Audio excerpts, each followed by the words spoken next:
Okay. Official take two. It never goes perfect, I swear. We had the last episode was probably like 3 different takes, and we got super far in conversations with all of them, but the last take always ends up being the best. So I'm gonna redo the intro again. All right, so welcome back, DomoDrop episode 4. I'm really excited. We got one of the most original conversations that we're ever gonna have here. Never talked before, never really had a full conversation, but this is what it's for. It's for bringing us together, bringing people together, and enjoying it. So, big developments. We're launching our Instagram today at DomoDrop. You're gonna find that hopefully today, and of course we have our Spotify and YouTube, which will always be linked down below. Now back to exactly what I was saying. Dude, you got a lot of good content. You got a lot of good content that you push, and I already heard it. But if you want to say it again, what really inspired you to take that? Because I've heard people say before, they're like, it's really cool seeing people go their own path with sort of just after high school and really doing things. Because in high school, you know, we sort of feel the need to conform. We sort of feel the need to sort of go along with what everyone else is doing. But you sort of took a different path, and I think that's pretty dope. So how'd you really get into that? Yeah, so I mean, I guess, yeah, I can definitely agree with that. Like, going a different path than that, like, you know, conforming normal has always been something that, like, I've kind of been interested in. Mm-hmm. And, you know, when it came to, you know, making content and stuff like that, I kind of wanted that same thing where, you know, I don't want to make the same videos that everyone else makes on your For You page or makes on your Snapchat spotlight. I wanted to make things that, you know, personally, it's things that I wanted to see, which it does kind of sound a little selfish, but it's like I can put the most effort possible into the things that I'm passionate about. And, you know, and, you know, it originally started with, you know, my whole social media personality started with things that other people wanted to see. Like, I originally did the whole DoorDash thing, which it was kind of like trending at the time. Yeah. I got a decent amount of followers from that, and people were really eating it up. And I actually still have people like ask me today, like, you got to bring those videos back. And I'm like, whoa. Yeah. Oh. And, yeah, once I came home from college after taking a little bit of like a hiatus from social media, I actually deleted all my social media for about a month in college just to like kind of take a break from it. And I came back kind of like revitalized a little bit. And I figured that I wanted to make more informational content, stuff that people can learn from, relate from. And, you know, most of all, like my overall theme is always positivity. Like, I scroll through my For You page every day and see, like, you know, negative media, negative news, you know, all this, you know, content that gets people's attention, but in the end, it turns out to have this like bad connotation. So every one of my videos, I try to push a smile, and that's kind of like why people follow me. I read through my comments all the time, and it's like a big reason why people like to watch my content is because it's always positive. No, that's totally fair, dude. And going back to what you said about like having to be selfish about it, I think you do need to be selfish about it when you're creating content or just creating anything, because it's not really supposed to be tailored to anyone else but yourself.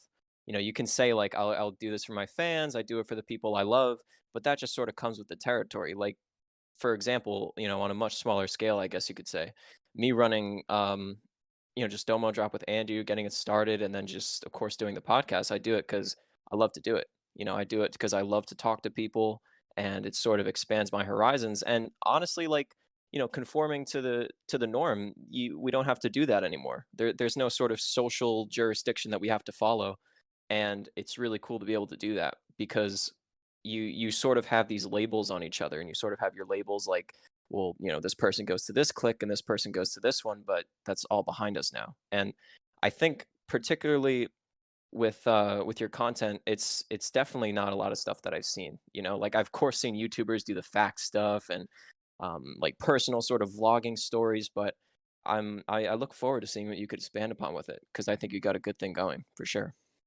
Yeah, it's been really fun, and I definitely like. It's so interesting, like how you're saying before, like once you leave high school, that like whole social tagging just goes away. And it's so, yeah, like I used to never publicize my social media, like especially like going towards the very end of high school when things started to pick up a bit.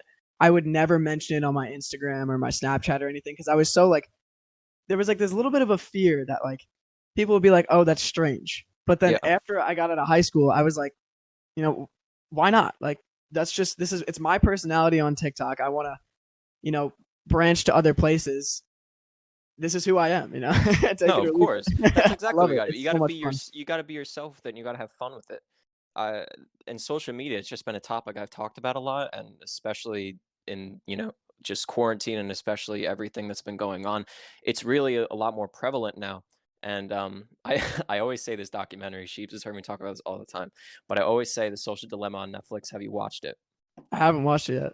Okay. It's probably one of the best documentaries I've ever seen, and it really made me wanna, like, take social media into perspective and all the labels that we have about it, and I think I don't think it's a problem, like, if you have something to push, such as, your content, right? You gotta use social media to do that, um, but it's really a drug, dude. It really is. There's only 2 industries that call their people users. It's the drug industry and it's the social media, you know? Like, it's really it really can hardwire your brain to think differently, and I think just we're completely victim to that, just especially with everything that's been going on and the launch of TikTok this year. So, Yeah, I it's it actually remember. I remember reading a story like about a year ago. This guy who developed the algorithm for Pinterest, Yeah, and he yeah, that actually guy was ended on up. the documentary. That was the Oh, exact guy. that's yeah. Yeah. He quit his job because it Mhm. consumed himself. I think that's just so interesting. Yeah, dude. No, the people that make them, they're completely aware of it. I said in the first episode, the people that made Instagram, it was like 2 guys that made Instagram, and, like, they don't let their kids have it. So, the people are aware, like, these algorithms are made to keep people scrolling as long as possible. You have the infinite scroll on Instagram and Reddit and stuff like that. And I guess TikTok now, it's just pushing people to be machines and, like, selling our data. It's really crazy. Yeah, and then like myself as a creator, like you almost try to use the algorithm Oh, for to your your own advantage, of benefit. course. Yeah, Yeah, exactly. yeah. Like I sit for hours and I look through all the numbers and I try to figure out like, you know, how can I, manipulate, not manipulate, but like utilize the algorithm to my own benefit. And No.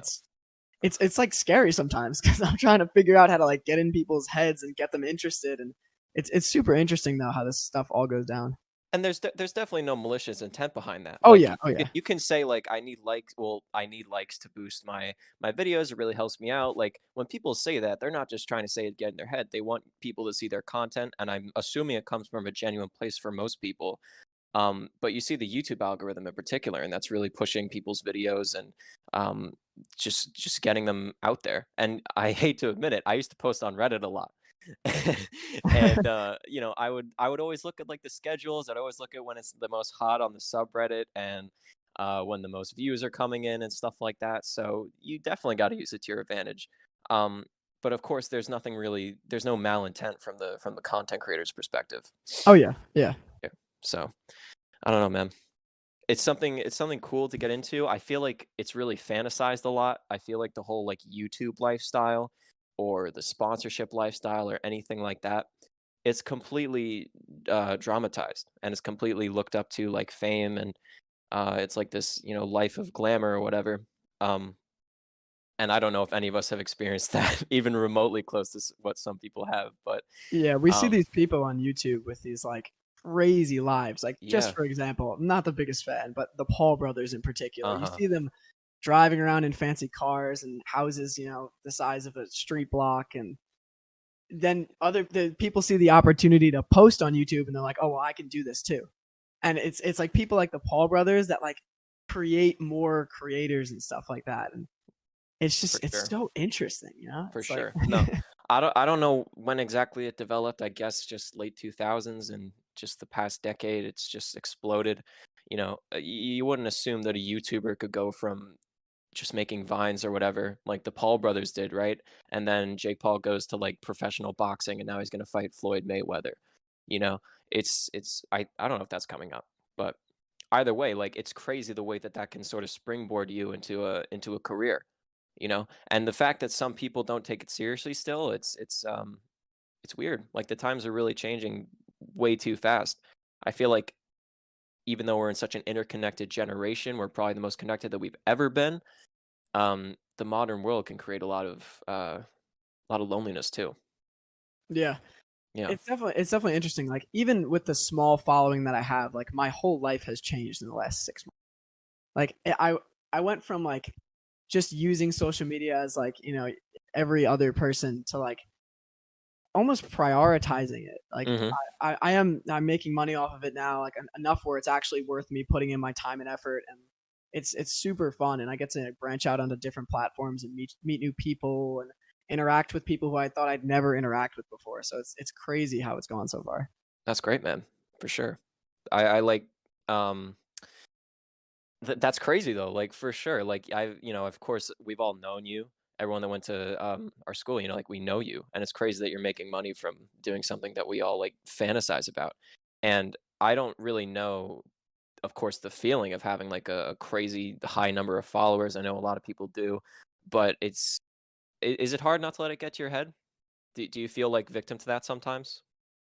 Every once in a while, yeah, you see like a really big number somewhere. Specifically, I'm in a Snapchat partnership program with a Mhm. studio in Los Angeles, and they put my content onto this new feature called Spotlight on Snapchat. It's like that final tab. It's kind of like their Yeah, TikTok clone, yeah. and the view numbers are like astronomical. It's been Mm, like a little over 4 million in the last month, and wow. I see that and I'm like, holy, like wow. And then I kind of like settle down a little bit, and I'm like, okay, I'm still me, like I'm gonna keep making content like I was before, and that same personality that got me here will keep me going rather than like like a swelled head personality. So I try to keep that like level mind when I'm making content and stuff like that.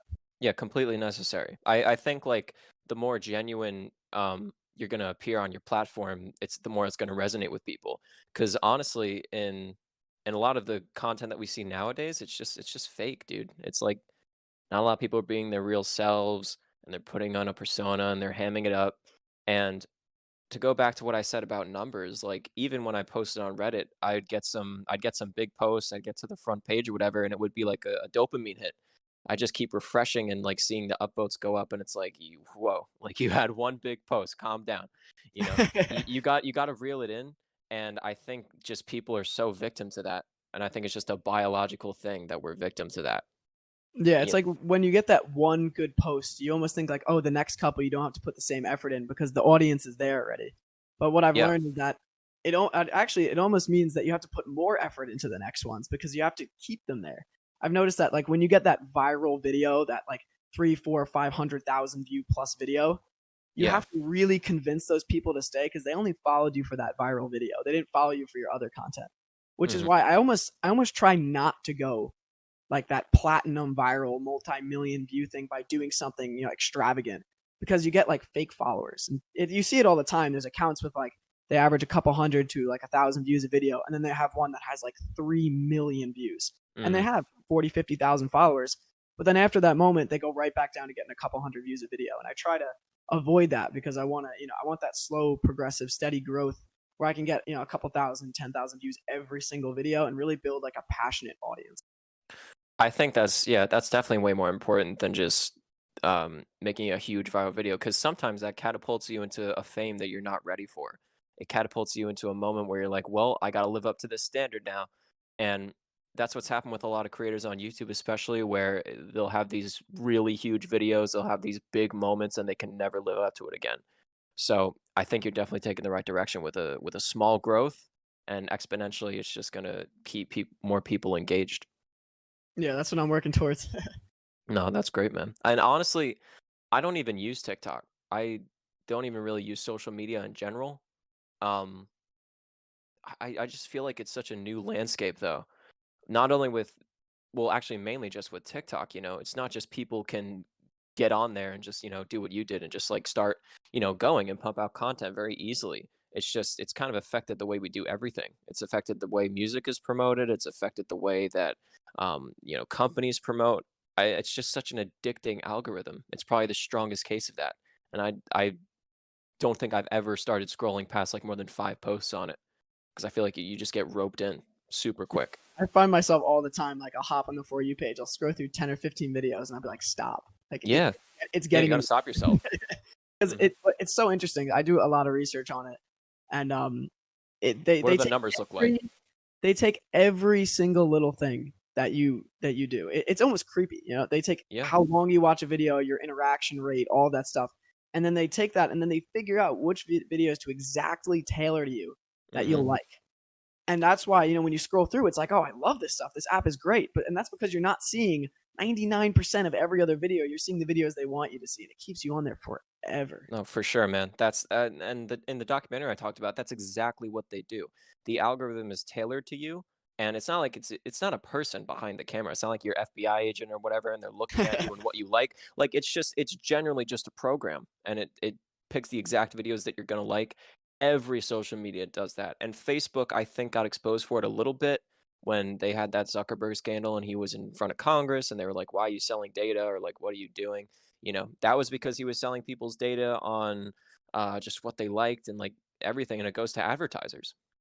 I think that whole market is kind of crazy, and a lot of people don't think about it. Like you got to kind of stop yourself and realize what's going on, and not just be a drone to it. Yeah, and the scary part is 99% of the time you have no idea what's going on. Mm-hmm. Like that whole joke of like, oh, your phone. Okay.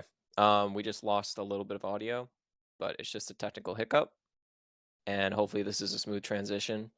Andy's gonna master it. Um, but we were mainly just talking about, of course, still content creation. And I was going on an analogy of we were talking mainly about growth. We were talking mainly about how you sink your time into something. It's definitely going to get a lot bigger, and it's going to be a lot better, and you feel a lot more rewarded. Um, but I used an analogy where I'm saying like, we're both into fitness. That there's no denying that. And I know you did track for a while, and you still probably run in the morning and do all that stuff. Um, but I feel like with fitness, like you can't really reach an end goal with that, um, unless sort of just you're like, well, this is what I want to look like, and then you just completely stop. With content creation, it's sort of similar. Like you're gonna work hard and you're gonna put effort into it, and it's gonna feel just as rewarding. And I always like the portmanteau where it's like, um, when you start seeing results, it's truly addicting to do. And that translates into a lot of things for sure. Yeah, I totally agree with that. It's like there is an end goal, but that end goal is always above where you are at that moment. So you're always like getting to that next hurdle, and like there's no like, okay, I'm gonna get here and stop. It's Yeah. I'm gonna get there, and then okay, I have a new end goal, and it's like infinite at a point, but it's also like you said, it's really addicting. I definitely I see that connection between like fitness and that. I like that. Yeah, like I don't even think you should be like you should even put a goal on yourself. You should just be like, well, I want to keep doing this and see where it goes. Like it's important to have goals. Like you can be like, oh, well, I want to work out 6 days a week and I want to do this. Like you can set those short-term sort of standards that you got to meet, but for the grand picture, for like the big picture stuff, you should just I feel like you should just run with it. Just take it wherever it goes, you know? Yeah, Mostly for why me, there's like no long term goal. I have zero long term goal with this. I totally get that. Yeah. Yeah, I feel like that's great. Like if you have a long-term goal with something and you're just like, well, once I get here, I'm done. You're reaching for a satisfaction that you might not ever get. Like some people, they'll finish these projects and films and whatever, and they'll take years and they'll take so much effort. But by the time you even get there, you want this sense of satisfaction and it might not even come to you. So, with stuff like this, I think the satisfaction and the journey, that's really the destination. It's cliched. It's Yeah. cliched, but I think it's so true, especially for stuff like this. Yeah, You I know? totally agree with that. I think, like my journey as a content creator is very like a little all over the place, but like I love it, because whenever I tell people, they're like, oh, how did you get this many followers, X amount of followers on this and that? And I'm like, well, there's no one way to sum it up. It was Mm, kind of just like mixed goals and, mixed content. And then slowly but surely, as time went on, I kind of started to narrow in like what I wanted to see and what I wanted to make and what was, successful. And yeah, it's something that's been like so exciting and entertaining, and it's been very new to me because I was someone in high school who like I was absolutely and utterly set on like my future. Like I wanted to mhm. go to college, get an engineering degree, and work a 9 to 5 until I'm 50 something years old and call it a day. And now Yeah. like doing this every day, I'm like, oh, like maybe I could do this on the side when I do that, or maybe this can be something full time, which is crazy to me because like all like that sick amount of effort I put in high school that you know to get to this point, and then this like pops up out of nowhere, and I'm like, oh, well, life's crazy. It like life just turns when you're not expecting it. I think that's No, super interesting. Definitely, it just hits you, and if I'm being completely real with you, I don't know you too well, but you're the last person I'd expect to do this. Yeah, I feel the same way. I feel like I'm the last person I would expect to do this. That's the crazy thing, though. I feel like, with respects to the grind and everything like that, um, what was I gonna say? It's like, you don't really you can just sorta go anywhere with it, and you're not really your intentions can just change completely. And especially, like, I've said this before too. I've said, like, yeah, I'm probably the last person people would expect to start a podcast because I didn't say anything. But that's the beauty of it. Like, you can just do what you want to do. You can just carry it through with you and um just not care. It's like Yeah, and like something the you love beauty of doing. the internet. Yeah, the beauty of the internet, like especially right now, is that you can post. Like I personally, like I can post the stuff that I want to post, and the people like physically around me, they could technically never see it, and I could have my own, True. social Yeah. media personality and my own in-person personality. Like personally, I tend to mesh them a little bit, but I know people who make content and are really, really popular with their content, and their personal friends have zero idea they do it, and it's something so special because like if people are like afraid to put themselves out there, you can do that now and not have to feel like socially responsible for like maybe like there's always that thought like, oh, is this embarrassing myself? Like, am I out here making videos and people are like, what is this guy doing? But then when I do put it out there and I get this like positive response, it's like, oh, this is actually worth it. No, man, I thought the exact same thing when I started doing this. And I texted Andrew after we did the first episode. I was like, I want to take that down because I feel like I sounded so stupid, and everyone's going to see it, but not necessarily everyone's going to see it. You don't have that sort of circle anymore. You don't have that circle of maybe you carried your friends through the end of high school and that's totally cool, but you're not in this sort of social melting pot of just people anymore. The same faces you see every day. It's just the whole world's in front of you. And I Yeah. remember I I was kind of making something up when I said before. Um, I totally forgot what I was gonna say, but now I remember what I was gonna say. Uh, when I was making a fitness and like sort of creation analogy, people will ask you, they're like, "Well, how'd you get so many followers? How'd you get this many numbers?" It's exactly like fitness because they look at your body or they look at your muscles and you're like, "Whoa, you got some crazy big muscles. You got a lot of followers." But they don't know that you put blood, sweat, and tears into that muscle. And they don't know that you put a lot of work and camera and like editing into content creation, you know? Like you only one that really knows the grind in anything is yourself. And I think Yeah, that's it's a like lot of self reward. no, definitely. That's really, that's the main reason why I think people should do it. Not just for some sort of arbitrary goal of satisfaction, of numbers, because at the end of the day, that doesn't really mean anything. It's just something you should do for yourself and something that you should reward yourself for. Yeah, I think like the big personal breakthrough for me was when I started to like really like take up this personality. Was originally I had this thought in my head that like the people who are going to watch these videos are the people who are going to say, why is he doing this? Like, the people who are going to judge it. But then what I realized was the people who watch the videos and who watch everything I do are the people who want to see it, the people who want to support me. And once I kind of got over that little mental hurdle, it was just smooth sailing from there. And that was like a big breakthrough. It happened like 2 months ago. There was one day where I was like, the people who are out there to hate on me are not going to watch my videos. The people who are going to support me and help me build my content and personality, that's the people who are going to interact with my videos. And once I got over that, it was like a huge moment for me. I feel like everyone just sort of reaches that point. I feel like, when you get to the point where you just don't care anymore. Exactly. College, especially, bro. Like you went to Case Western, right? Yeah, Yeah. So I assume when you got there, probably like first day, you were pretty nervous, pretty anxious. I definitely was. absolutely I think terrified. everyone was. Yeah, it's mortifying when you get there.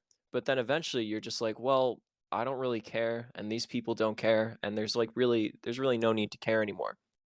And I guess the coolest thing about it is especially like Case Western, I'm the first person from our high school to go there in like a decade. mhm. And nobody there knew who I was. And I was like, oh, this is a chance for me to almost like not start over, but like I can be whoever I want to be Clean here. slate, Like clean slate. exactly, a Yeah. perfectly clean slate. And it's been really fun like interacting with people who've never like heard of me before and like letting them get to know the newer me and this person I've like developed into rather than the person who I was before I developed into this person. And it's been like super fun and like college is great, man. No, for sure. I totally get that. I feel like, of course, we have this sort of fictitious interpretation of the college experience. It's like it's all these things that it should be, and it's all these things that it could be. But I think the real sort of goal in that, I know we're going back to goals a lot, but the real thing in that is just like being able to be whoever you want to be. No reservations, no burden on you, you know. Nobody knows you. You can Exactly. Yeah. completely run with it, Yeah, which and is you can be awesome. confident too. Like the biggest thing is like you can just be confident in whatever you're doing. That's so Mhm. like awesome. Yeah, man. I bring it up a lot. I definitely held on to a lot of the things that, um, I thought about myself in high school, and that's natural. I think a lot of people did, but you'll eventually sort of get to the point where you don't care anymore, and it's just a time for you to really, you know, hit the brakes and just say, all right, well, I can do all this now. I just got to slow down and just take it as it comes. Exactly. Yeah, I totally believe that. Hmm. Yeah, man. Honestly. Um, what else was I gonna say? It's kind of cool, because like this is exactly what I'm talking about with doing the podcast and everything, right? Yeah, I don't think I've ever had an interaction with you for more than probably like 2 minutes, Yeah. right? And now it's just a completely long form thing that you can do. That's what I Yeah, love about it. it's super special. Hmm. You, Like you can you can completely get to know someone, and exactly. even though I've we've only done a few episodes, and I've mainly people that I know, it's still something that I think I should pursue, with the idea of going for people that you've never even spoke with before.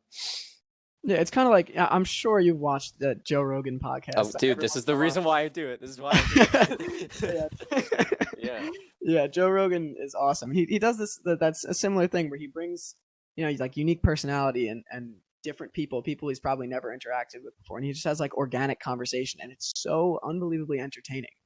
And I guess it's something that's so new to me because like personally my view of podcasts a couple years ago was just like, oh, it's just people talking and spitting information. That's all I thought of it. And then I started to, as I got older, I started to listen to more of them, and really like I when I study sometimes I'll just listen to a podcast now, or when I'm in a car or anything like, and it's something that's so more special than it kind of like looks from an outside perspective, and it's something that's so interesting to me. Definitely. Like it's just going back to Joe Rogan, right? Like he has made a career out of talking, which is It's kind of awesome. crazy. Like he's done so much stuff just by talking and using his voice and using his just ability to talk and connect with people. And I'll admit, I'm pretty bad at conversation most of the time, but this for me has been super eye-opening. Cuz all right, we're back. So as I was saying, you went home during college, right? Yeah. Yeah. That was cuz you were quarantined or you got sick? Yeah, well, a couple of us like came into contact with people with COVID, and they gave us the option. We had 2 weeks of the semester left, so we were either going to quarantine at school, like in a hotel, and then go home, or just go home and quarantine. So we all just decided to go home and quarantine. So I've been home for about 2 months now. So been home Oh for a yeah. while. Did you even go back or? I go back the 23rd, I think, or sometime around that. Yeah, so pretty much same time for me.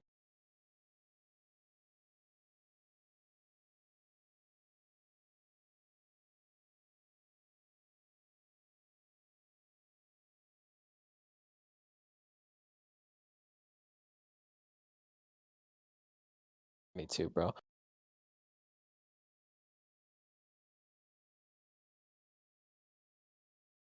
Actually, yeah. I got going on, yeah. Like I got sick and I broke my arm like 2 days later, and then I got sent home. And then when I came back it was even worse, you know. And it was really hard to tell myself like, yeah, you're not alone in this. Everyone kind of feels the same way. But in my opinion, a lot of people made the most of it, but it was a mistake to open up college again. It was a mistake to just have it be so easy and everyone just be on campus again. Yeah, I definitely agree. Every college treated it so differently, which I thought was definitely like, I feel like colleges should have communicated a little more like how they're handling things. Like personally, my college like went to that crazy end of the spectrum where like it was so strict where, Yeah. we were, most of our classes were online, there was the quarantine measures were really strict, the contract tracing was high, we tested a lot. Like all we weren't like for the beginning of the semester, we had to like take our meals out of the dining halls and like eat them outside while it was warm and stuff. They did a really good job, but even like I think we only had like 30 cases about 10 weeks in, which was like awesome. Really? And then that like 11th or 12th week of someone on a sports team got it and it exploded to like 180 cases and like or it's like 180 people like in contact or quarantined in like a week. And then that's when they started to get like really worried. So they did like a university wide lockdown and all that stuff. And it like it definitely showed that like no matter what you do, there's no perfect way to avoid it. And that in the end, we're all really just safer at home. Even though like I really would prefer to be there and prefer to like be in the college atmosphere for like the safety of people and like just because of the way things are right now, it's just safer to be home. 100%. Like, I don't think there's no general consensus on the way the colleges were operating.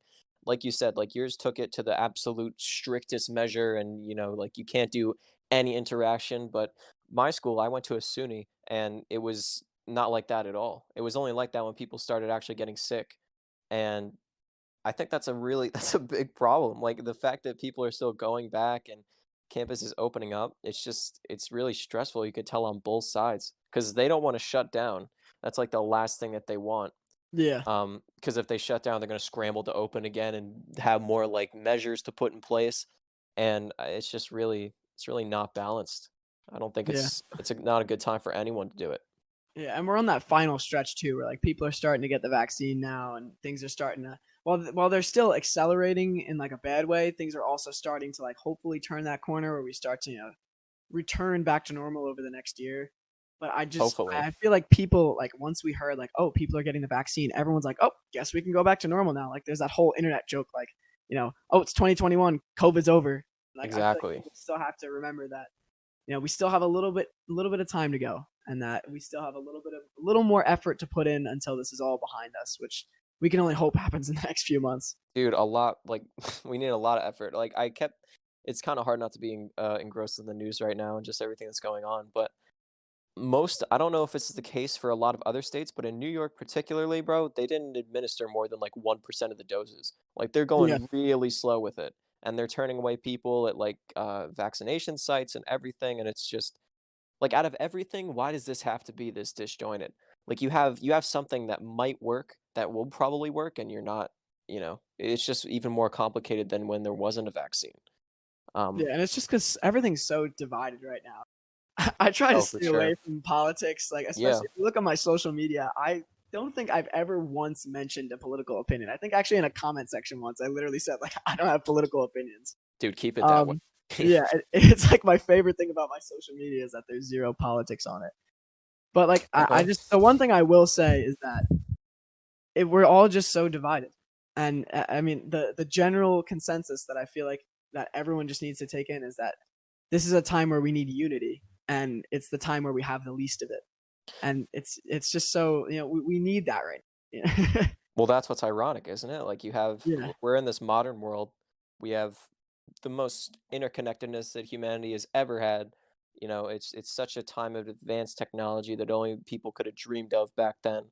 And people are lonelier than ever. People are more polarized than ever. And politics is a big factor, and social media is an even bigger factor.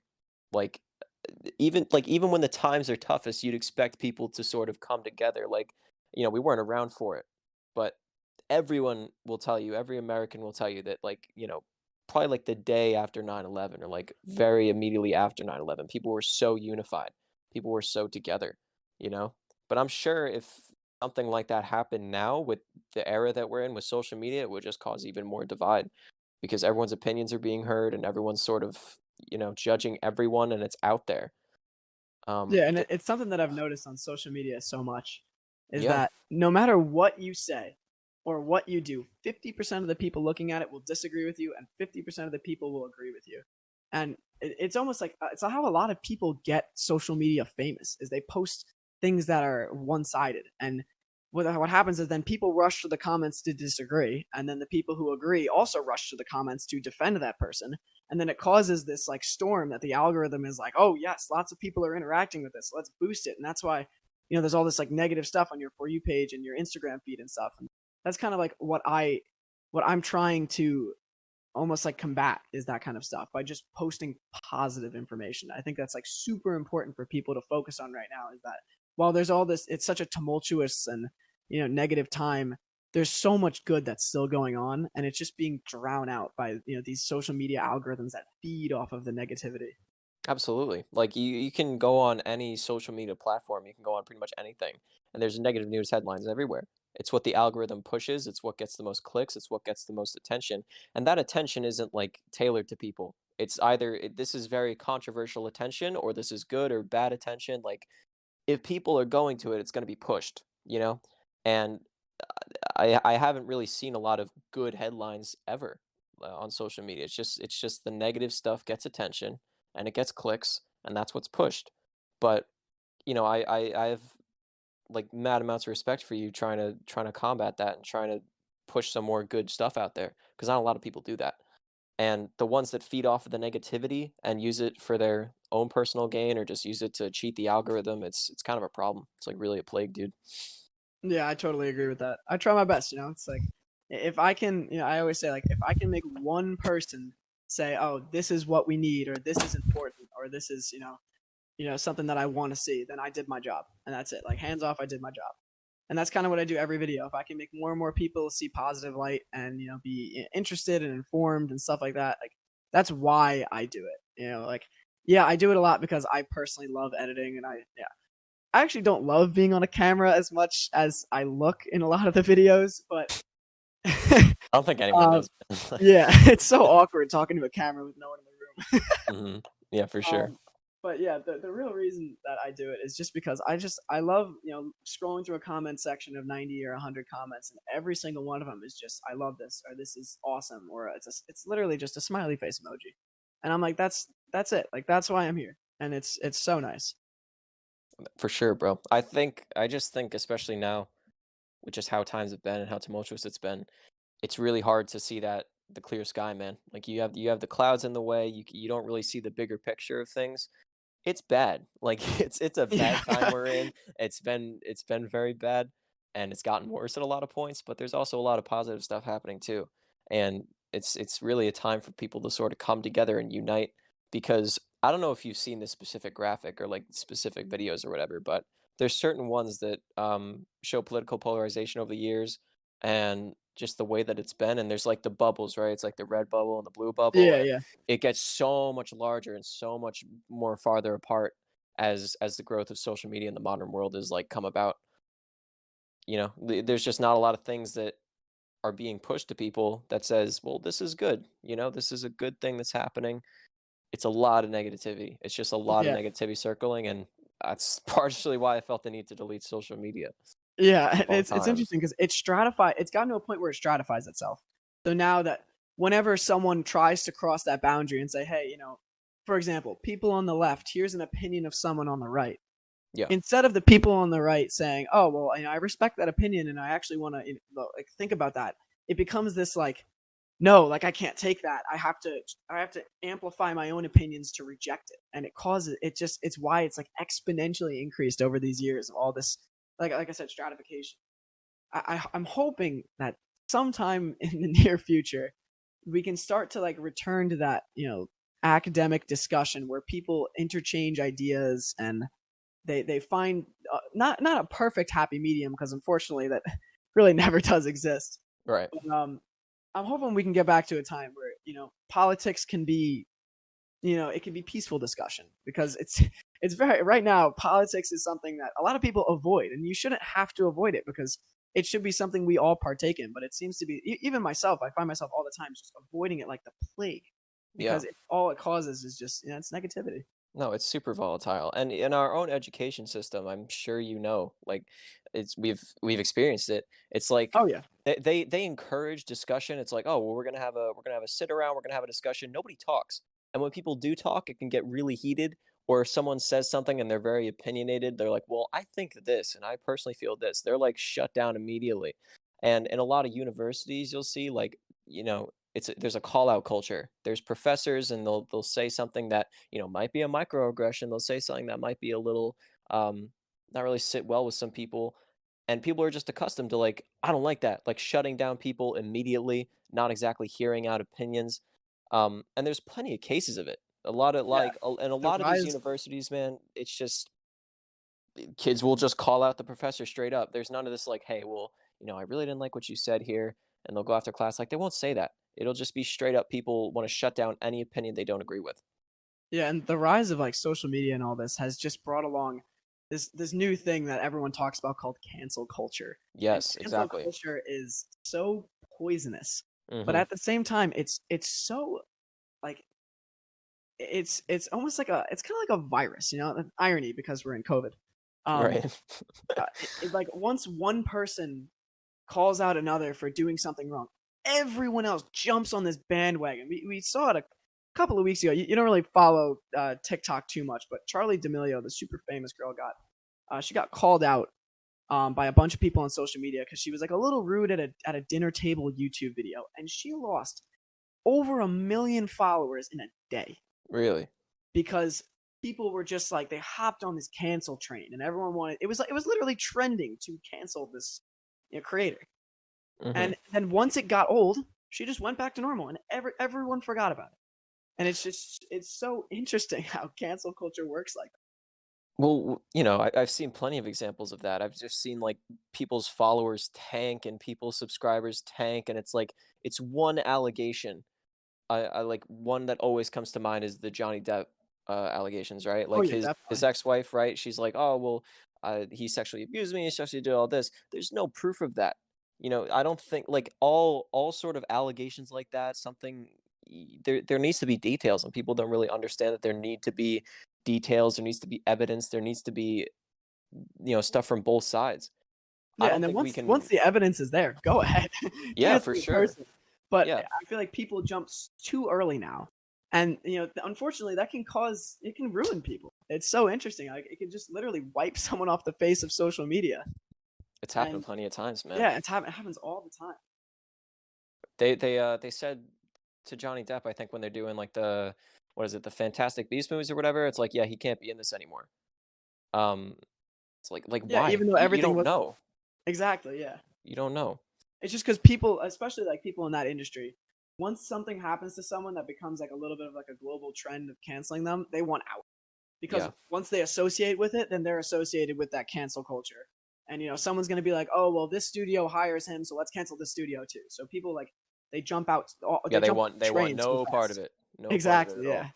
Yeah, And I it's think. it's like less of the studio's fault for doing that, and more of just like this culture that's around.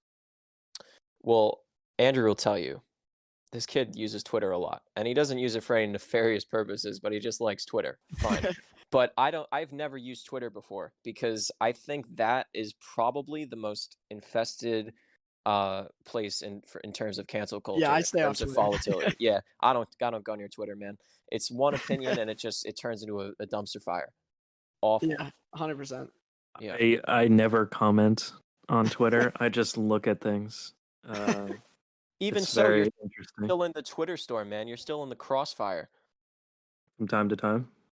And How, I'm usually not on politics Twitter. well, you see I'm that. usually on music. Do you see that sort of polarization on Twitter more than other things?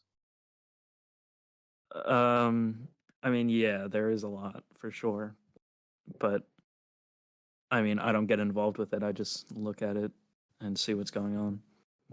I don't know. Even so, though, the fact that it's there and the fact that you have to acknowledge it, it's real. It's a real It is thing. very real. Yeah, it sucks that it's real. Yeah. Well, I was having like a shower thought the other day. I was like, what if whoever's running the phone companies, what if whoever's running like the internet, they just shut down all social media for a day, or they shut down everyone's phones for a day? What would happen? Absolute global chaos. Yeah, yeah. like it's like if the sun would go out for like a day, people would just start destroying society. Like if everyone's phones permanently shut off for a day and then went back to it normal, I don't think people can live more than like 2 hours without their phone, man. Yeah, I definitely think that if you shut off phones for a day, the unrest that would come from that, just because people need that daily like satisfaction of reading their social media feed and all of that, it would be insanity. That's exactly where it is. It's in the anticipation and the constant refresh for a notification. That gives you such a fast hit, dude. It gives you such a fast dopamine hit. I've heard studies where it's akin to like, the amount of dopamine that's released during like cocaine. Like if on a cocaine high, it's like sort of like that. It's like the same brain activity with relation to notifications and stuff like that. People's screen times, and I'll be real, I have really bad screen time most Oh, times. me It's too. it's it's over, dude. It's over like 6 hours. Yeah, You're spending 6 hours of your day looking at a tiny like 11-inch screen. it's It's crazy. It's I it's so know. unreal. Like I don't think I've met anyone that can actually put down their phone legitimately or that doesn't really need it. Yeah, and the thing is, like, it's not like at this point, it's become so interconnected with our lives where there's certain points where it's like you actually do need this every day, and you do need to have it on you, and you do need to like have this screen time to be like, first of all, socially aware and aware with what's going on in the world, and even with like school and everything. And there's no way now to really be like absent from it, which they've created this necessity for it, and that's why like if you did shut this down for a day, like it would be crazy. No, agreed. I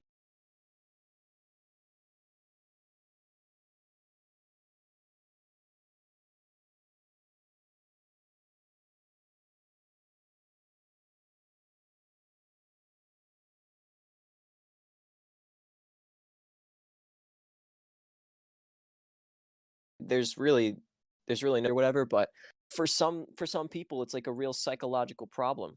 Uh I've seen it like with, people I know, like they're like, "Yeah, I'm off my phone for a little bit. I'm trying to go off social media." I'm like, "Oh, that's great." And I'll see them on like the next day just scrolling, man, forever. Yeah, really, it's like, yeah, I even Madness. find myself all the time doing it. Like I'll like, for example, this morning I was doing some work for one of my classes that I'm taking over the winter, and I just hopped on my phone for 2 seconds to check my email, and then from that I went through Snapchat, Instagram, TikTok. I literally hit every single social media that I use, and I Mhm. stopped myself, and I was like, it was completely subconscious to do all of Yeah, it. Like I've been trained to do this, and it's exactly. crazy. Exactly. Dude, I was literally doing the same thing today. I was in the middle of workout, had to do another round. I checked my phone for one thing. You just in it. You burn like there's another 20 minutes gone, there's another 30 minutes gone, and then that turns to an hour. It just stacks and builds up. And I think you've talked about this. I saw it like for the few TikToks that I've seen. I think you talked about this one in particular, the phantom vibration syndrome.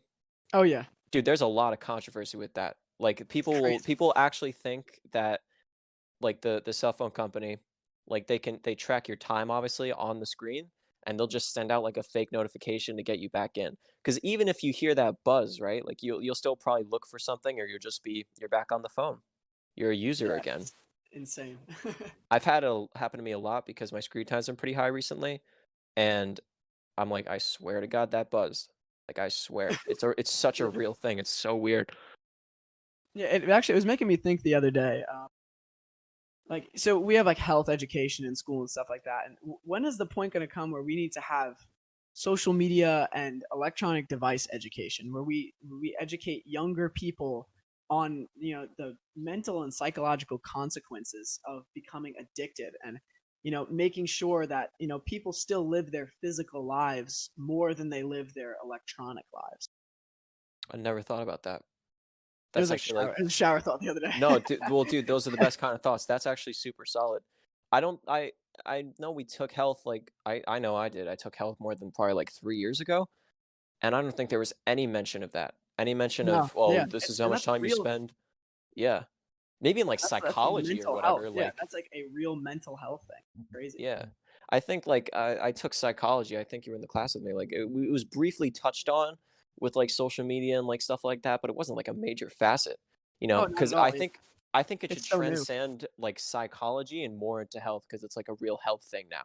It's not just like, oh, well, this is a psychological deviation of what's normal. Like you'll hear the phantom little buzz and it's crazy. Like, no, you gotta like actually focus on this stuff now because it's a legit thing. Yeah, and I see it all the time. And there's specifically last week, I was in a restaurant last week, and I watched these two kids. They were like 3 and 6 years old, and they both had their face absolutely glued to a tablet screen. Oh And I'm like, yeah. is this what parents now? Like, It just is. get a tablet? I'm like, oh my god, like, I can't envision myself doing that. But now I see it all the time, and I'm like, when is the day gonna come where people say like, we need to go back to like being human? Because while we did make these, they're like ripping that human like nature away from us at some point. You know, like these like being on a podcast right now, it's human interaction, and you lose that when you're just like watching YouTube or playing a game or something. No, this is the most probably like legit conversation I've had in a while about this type of stuff. Like I especially see what you're coming from with like children, social media. I want to see like in 10 years, I want to see how those kids will turn out with the lazy parenting where parents will just slap them on the iPad. They'll be on YouTube for hours, bro. I don't know if you know in particular, but there's like those huge controversy with it. It's like those child videos, like the child animated videos. Those have hundreds of millions of views because kids will just have an iPad that their parents gave them and they'll just have autoplay and they'll just keep watching them and they're just desensitized to that type of content. Yeah, Like and when YouTube was genius with what they did. yeah, They came they up with a turned it off the completely autoplay. separate they came up with a completely separate app, YouTube Kids.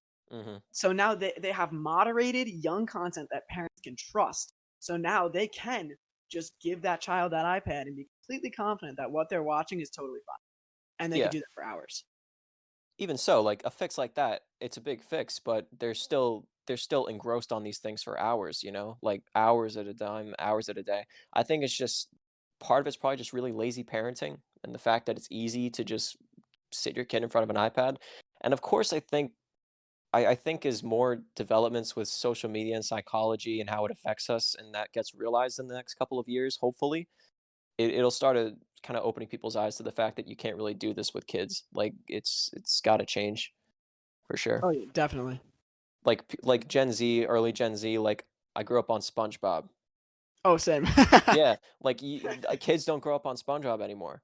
Yeah, That's a actually, lost there era. are kids that like they have no idea what SpongeBob is, and I'm like horrified when I Isn't hear that that. crazy? You feel so old when you hear that. Exactly. Like back in my day, like you got to say that.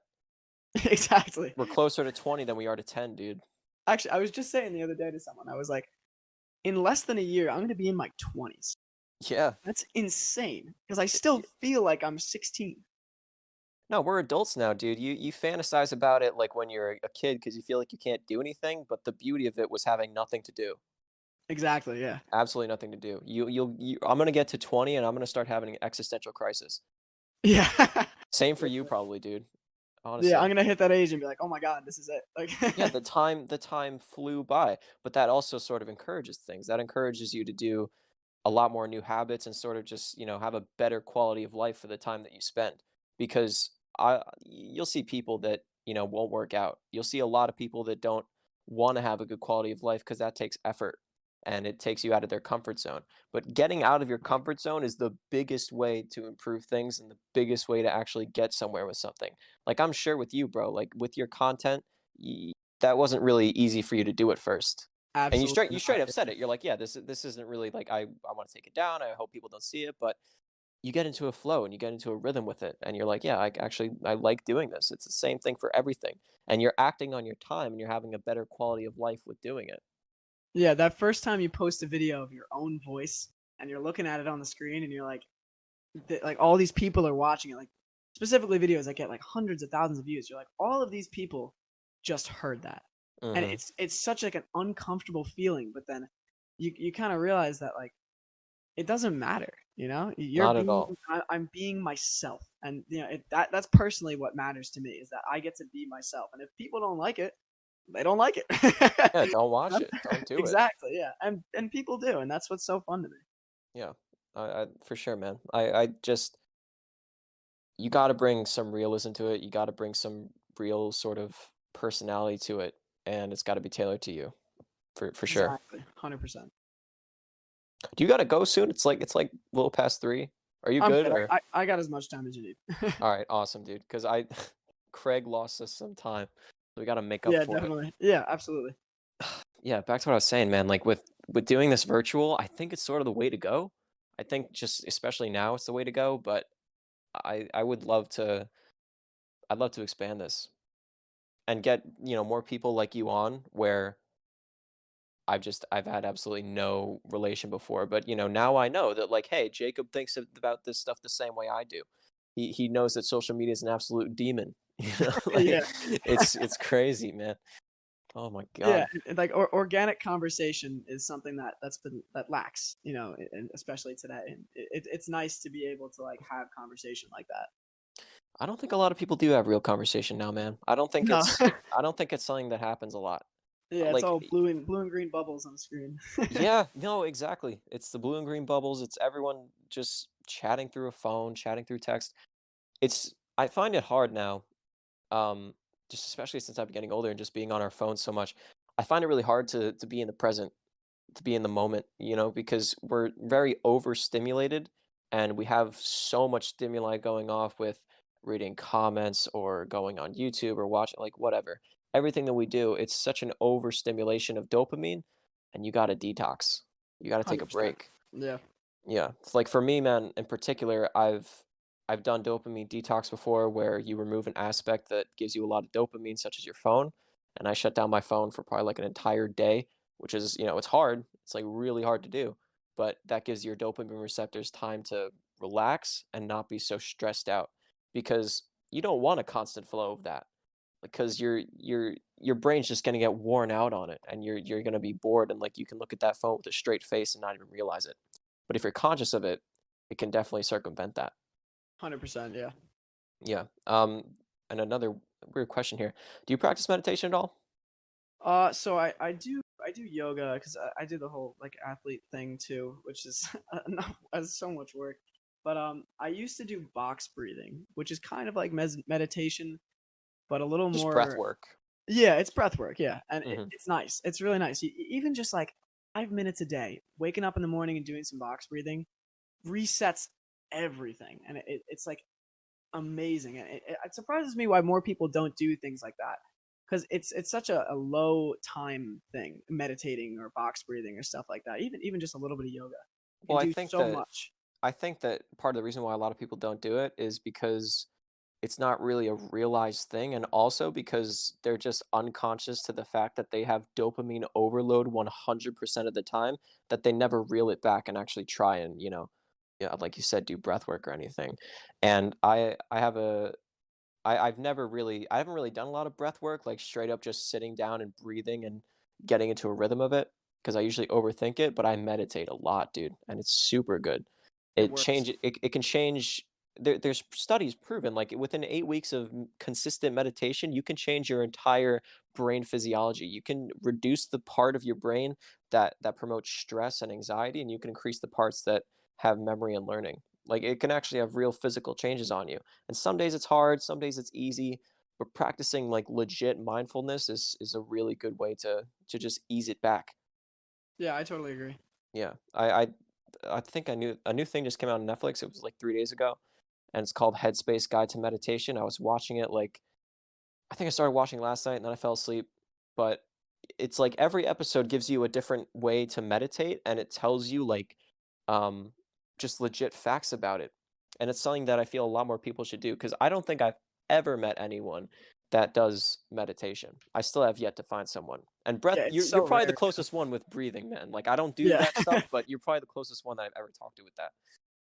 Yeah, I like I had never done it previously, like when I started to do it a couple of months ago, and I would have never thought that it actually makes a difference. I would just be like, oh, it's breathing, we breathe all the time, but when you actually like clear your head completely Hmm. and let that just kind of like reset everything that's going on, because personally, a lot of people who know me personally know that I'm a very stressed person. Like no matter what I do, like there's always like a sick amount of like effort that I put in, and it leads me to be a little on the stress side. And Fair. Yeah. yeah, and like when I started to to focus on my breathing and stuff like that, and it just took the edge off a little bit, which could Yeah, just man. let me like it helped me calm down, and it also helped me focus more. And I No, that thought that being more stressed about something would actually keep me more focused, but it was actually the exact. exactly. That's like the most clear example you can get of it. It's the benefits are super real, super legit. And I feel like I don't really do meditation in the morning. I usually do it before I go to sleep because it just helps me wind down my mind and get ready for it. But doing things in the morning, like just whether it's running or doing breathing or like whatever, or doing some sort of habit in the morning, that's such a good way to start your day. I haven't done it in a little while. I got to get back on it, but 5 a.m. jogs and you go see the sunrise. It's awesome. Yeah, getting up early is a big thing too. I when I got to college, I started getting up really early, and that is 100%. If anybody ever asked me, like, how do you get so much stuff done in one day? I'm like, do not Early. wake up Wake at up 10 early. Do not slack. Yeah, do not slack a single hour, dude. This last week has been crazy just because of the holidays and stuff, and it sort of threw me out of whack. But if you can get to bed at like 10 o'clock and you wake up at 5 a.m. or 6 a.m., you can get so much done. I didn't really Yeah, do it in so school because I just didn't do it in school. But when I got home from exactly. school, I started pumping out habits in the morning. It's the best way to wake up. Yeah, I read a lot of stuff on like billionaires and stuff like that, super successful people. Specifically, I read Elon Musk's book, Hmm. his biography a couple of months ago, and the one constant thing between all of them is that Yeah, they wake up every early. single every single one of them gets up before 5 o'clock. Hmm. Every single one, even people like Kevin Hart gets up at 4:30 in the morning and does kickboxing. Like it's stuff like that that separate those like hyper successful people. That really, yeah, that stuff like that really motivates me. Like I don't know if you go on those that side of YouTube where it's like I don't really not really gurus, not really like business gurus because those are fake, but more so people that just like promote lifestyle and like better habits that you can do. I've been going on those a lot, and I've really been applying them, and they work, like, for sure. And the I've seen thumbnails, it's like, "This is why all billionaires wake up at 4:30 AM," and it's like some MRI scan of their brain or whatever, and how it's different, which is totally fake, but, like, the idea that they get up early and they hustle before everyone else is doing something is totally true. Yeah, because by the time everyone else gets up, they're 4 hours into getting stuff done. And like, because let's be honest, like after 10 o'clock, the things that most people do aren't productive. If I'm up after 10 o'clock, I'm watching Hulu or Netflix. I'm talking on the phone with people. It's not productive at all. Absolutely, Like yeah. when I get up in the morning, I have this like energy that's just like I want to get stuff done. And the earlier you get up, the more of that energy you put into the day. That's what's hard for people, though. I think, like, you hear the idea of getting up at 5, 6 in the morning or even 4:30 in the morning, which is a little extreme, but Yeah. that takes discipline. Like, it takes discipline to get out of bed and not hit your snooze button because I think one of the best ways to do it is just a countdown. Like, if you're conscious and you're waking up with your alarm, you're like, "Okay, I gotta get up in 5, 4, 3, 2, 1," and you get up and you just start. Like, when I've been waking up at 11 for, like, the past 2 days. I finally got up a little earlier today. But when I got up at 11, I just felt like shit, dude. I felt so 100%. bad. You just It's feel like groggy and tired. And yeah, you're like, "Well, I'm making breakfast and it's already 12." Like, yeah. it sucks. It Yeah, sucks. what I do is I take my alarm and I actually put it on the other side of the room. Yes, that's the biggest So one the I've heard. only That's way I the can turn it biggest off one I is by heard. getting up. Yeah. I Dude, actually even sometimes when I've done that, I've just gone back to sleep. Like, yeah, you just walk right back over. no, that's a legit thing that works though. You just throw it Yeah. in the other side of the room and you're like, "Well, I'm up now." And also, glass of water. You put a glass of water next to your phone and your alarm, you drink that, just improves your mental clarity. Yeah. 100%. Wake up. Yeah, it'll definitely wake you up. Crazy. Well, I honestly like I've been loving getting into good habits and like practicing new stuff, but I don't think getting up early is a habit. I think it's just more of something that like you can do depending on your sleep schedule because you like to live like that and like do that most days, you got to get a lot of sleep. You got to go to bed at probably like 9, 10 o'clock, no screens, and like discipline yourself to fall asleep and wake up with a full Yeah, 8 hours it's sleep. more of a lifestyle than a habit. Yeah, definitely. Like I can't do it consistently. Oh yeah, I've me neither. Yeah, like there's gonna be days where you're gonna be on the phone for a little bit. There's gonna be days where you're out with your friends, and like that's cool, But if you fall back into it, I don't think it's too big a deal. Oh, Honest, 100%. Yeah. yeah, man. I don't know. I think more people need to get on that wave because it's super true. To everyone at home, start waking up early. It's like probably Yeah. one of the best things you can do. Are you a coffee drinker? I'm actually caffeine free. Oh, really? Yeah. Every once in a while, I find myself drinking like an iced tea, like in the afternoon or something, just because I like the taste of iced tea. But Hmm. uh, yeah, I never really had gotten into coffee, and then like about a year and a half ago, I was like, oh, should I like start drinking coffee in the morning? And I was like, no, I'm not gonna do that because I have a lot of friends and people I know that do. They wake up every morning. The first thing they do is they walk over to that coffee machine and they make themselves a cup. like they need it in the morning. Mm-hmm. And yeah, and not having caffeine is something that's so interesting to me because I personally feel like I wake up rested. But obviously it does come with a lot of responsibility to getting the right amount of hours of sleep, because a lot of people who do rely on caffeine unfortunately don't get that 8 hours every night. Of So I found course. that putting the effort into getting 8 hours of sleep rather than putting the effort into making a cup of coffee in the morning is so much better. No, for sure. I think if you use it as a way to wake up, it's gonna mess you up because I've gotten like to points where I drink it in the morning routinely because I actually like the taste of it. And when people say it's an acquired taste, it's not some hipster bullshit. Like it's actually an acquired taste. You got to Oh learn to yeah, like drinking coffee. But I wouldn't use it as just a way to wake up and be groggy. Like it just makes you feel even worse. And if you drink it probably past like 10 o'clock or like a little towards noon, that's in your system for like probably 10 to 15 hours. And yeah, you can't go back to sleep. But I'll say like when I get up early, go on a jog, you come home and you make yourself breakfast, most important meal of the day, and you get yourself a coffee. It's nothing like it yeah. because you're already woken up. So it's like Exactly. Yeah. why not? Yeah, I feel like if you drink coffee because you like the taste of it, like that's totally cool. Hmm. But it shouldn't be the thing where you like absolutely like you can't function without it. That's when it Oh becomes yeah, it's almost like an addiction. yeah. Caffeine addiction is super legit. That's the most like it's the most used drug in the world because everyone drinks coffee. Yeah. Everyone has that stimulant in the morning or whenever they drink it, and it took me a really long time to actually get into it. And I was like, oh, this tastes like ass. How do people drink this? How do my parents drink this? But you can get into it, and it tastes pretty good. But Yeah. besides that, bro, just straight water. 100%. Yeah. Water's my Nothing. coffee in the morning. Yeah, no sugar, no other beverages, just straight up water. Yeah. Yeah, man. Like I feel like another good habit to have, a reusable water bottle, keeps you hydrated. Nice hydro flask to bring with you, Oh, just 100%. everywhere. Yeah. We're living in the plastic era. Yeah. It's what people have called it for sure. Like they're like we're actually living in an era of just everything plastic. Yeah, actually, I just said in a TikTok the other day that the European Union is banning single-use plastic items completely, like Yeah, halfway through this year, which is I like heard about that. it's something so amazing.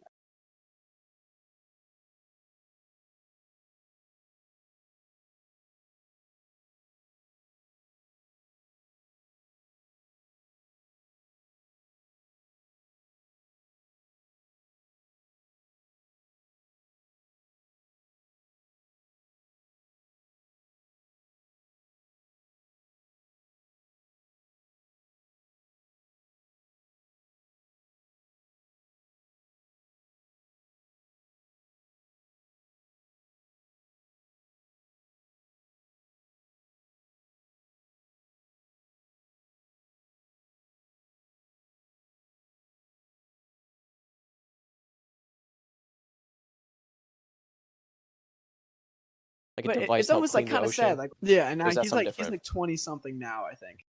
And they build these massive like boats and things that like autonomously roam the Pacific Ocean and clean up plastic. And then they take that plastic and they make like sunglasses out of them and stuff like that. And I'm like that stuff.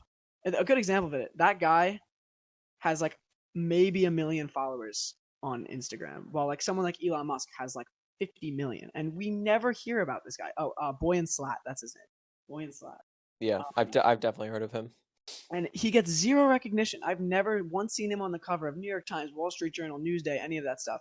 But the work him and his company does is like groundbreaking, world altering work.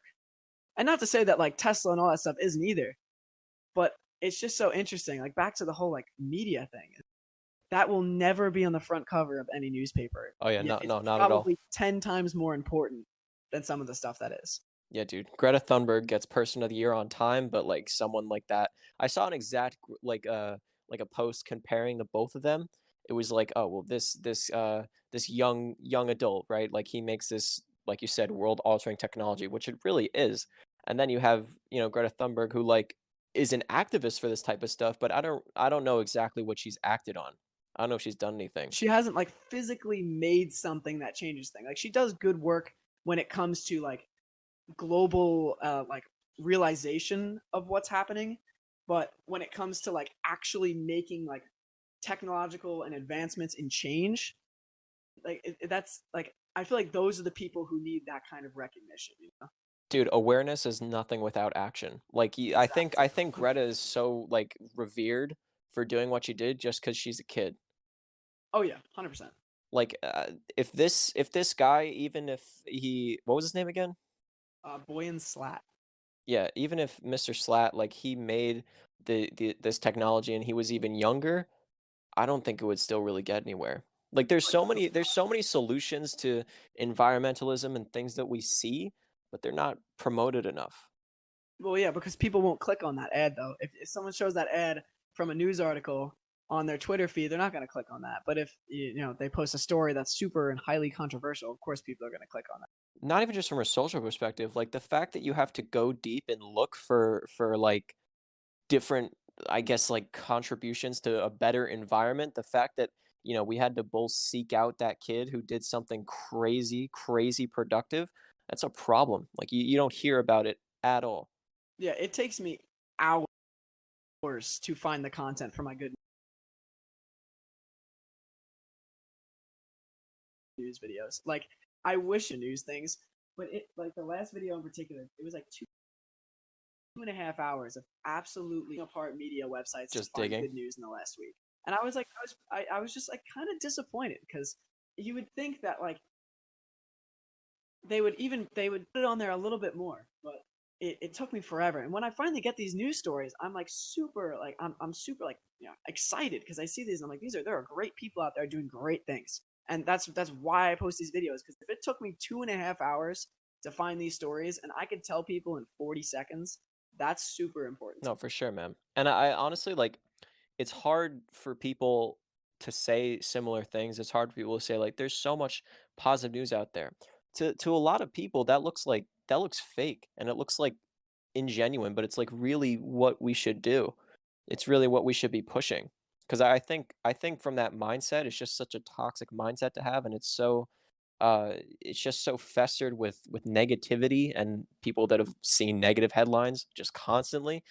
But I think positivity is a big thing that we need to do now. It's just weird because stuff like that is like sort of looked down upon. It's looked at as like fake or just like there's an ulterior motive to it.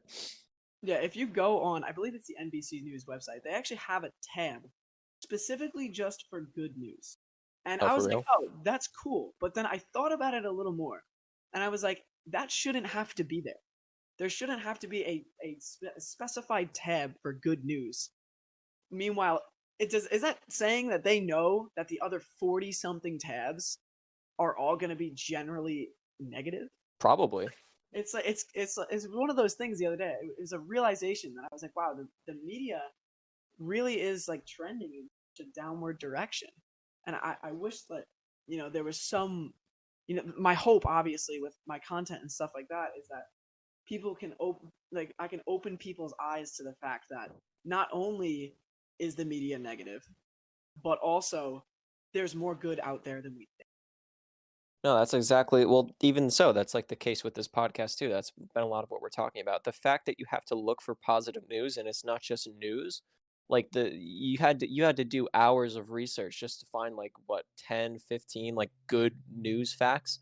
Yeah, That's kind of atrocious. Like it really you could is. Yeah, find over like 100 negative headlines in probably like 20 minutes if you yeah, look on the really. right places. Exactly. Yeah, It's so you weird. click on New York Times, I guarantee you those first 15 stories are all just clickbaity negative titles. Really, dude. Honestly, I don't understand. We're in such a strange era. We're in such strange times. Not just with the pandemic, but just with everything. It really is. It's a crazy, like when I have kids one day, I'm gonna tell them about these couple years and be like, it is so crazy the amount of like that exists, along with the amount of like the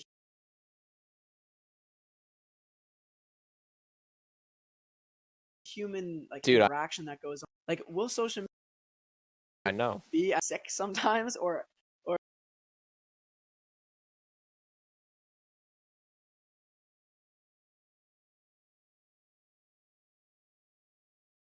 will it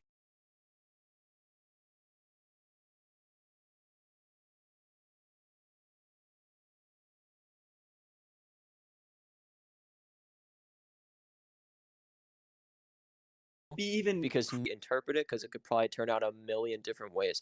And I say this to myself a lot, and I say this to people like, you were born 2002, right? 2001? I was like last month of 2000.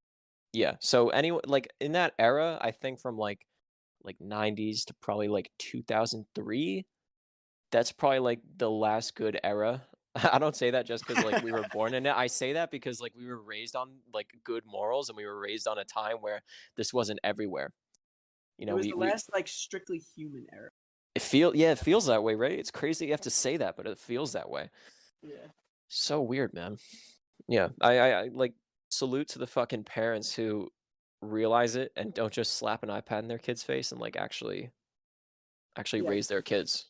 Good parenting used to be an expectation, and now it's like an amicable trait of people, which I think it's just it's so interesting, you know? Well, some people just shouldn't be parents.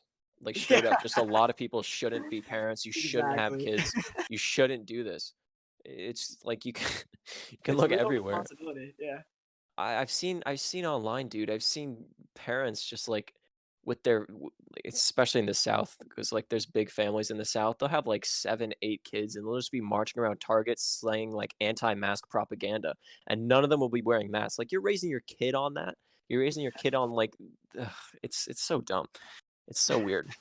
And speaking back to like raising kids in this time, like kids that are in like elementary school or like young, just like young kids, right?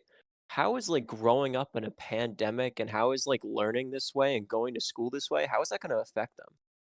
I think, you know, it's it's going to be interesting in a couple of years to see how this like generation of kids, turns out because of an entire year of learning off of a computer screen. But Hmm. while I see a lot of, negatives come out of it, I see so many goods coming out of it too. Like first of all, like now, I mean, this actually kind of sucks, but the whole concept of a snow day is nullified at this point. Yeah, there's no snow days anymore. That's so It, true. That's so true. I mean, it stinks. Snow days are awesome, but Yeah. it's also something that's so huge because no matter the situation now, education can continue, and that's so big. But what I hope is that this doesn't make it so that it's like, oh, well, let's just make it all online now, or let's just always use computers in school. And I really hope that like when or like early on, like when we were in middle school and elementary school before Chromebooks became even a thing, that kind of teaching is so important. I feel just No, that's because the way it should yeah, be. exactly, yeah, I think teaching should not change. The technology might change, but the teaching that we had, and even the teaching that our parents had, where it was like human to human learning by interacting with other people and face to face, that is the stuff that that makes brilliant and successful people. And I'm not saying that online learning doesn't. I just feel like that it makes good communicators, and it makes good people, beyond good students. No, totally agree. I read a short story like this was a while ago. I don't remember when it was, but I read a short story, and it was about like the future, and it was about a kid in the future. And it was like, oh well, you used to have a person teach you. That's crazy. Like, and the whole thing was about how education will probably change in the future, and how like maybe like people teaching people will be a thing of the past, and it'll just be like robots and completely autonomous. If education becomes autonomous, like a lot of different industries, I don't know what kind of repercussions that's going to have.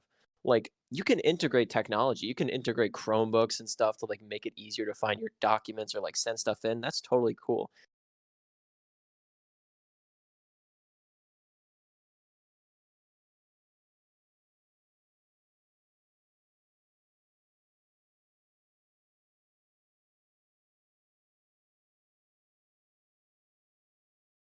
But I found personally with people or like, get a read on things, it was so distant. It was so hard It's work. kind of like So sad. I feel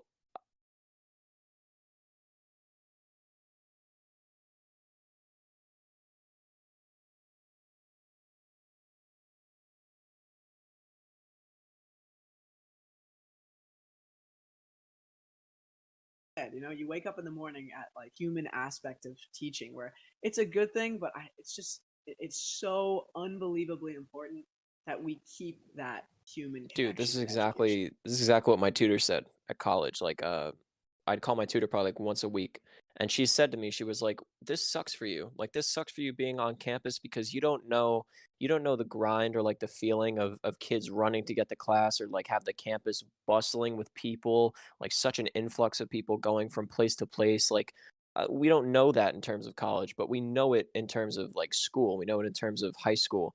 A lot of kids are probably not going to know that for a while. And I don't know what kind of development that's going to have, because it's like, it's a simple thing.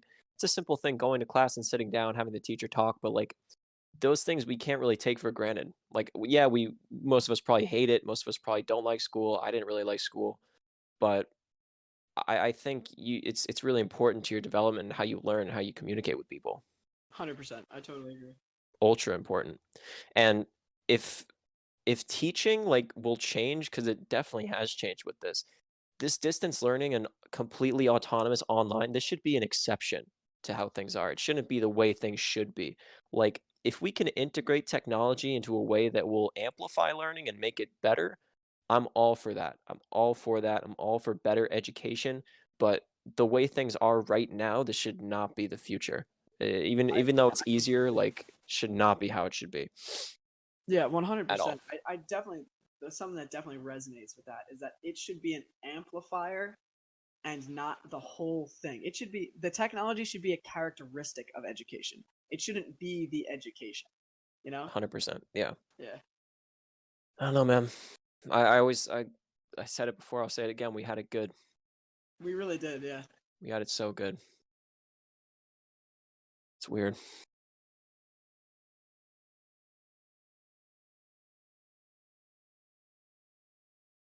All right. Honestly, man, I think we might be wrapping it up. Yeah, I mean, I really enjoyed this. You know, and I would definitely be open to coming back on in the future. No, dude, definitely. I like I said, if you want to take your content, if you want to expand it to podcasts or something, you should totally do that. Like, Yeah, I'm definitely, after being on this, I see the benefit of that again, just organic conversation is something that, you know, that's lacking. And just being able to share that, like, I already share small organic conversation. yeah, but you get it Like, now, right?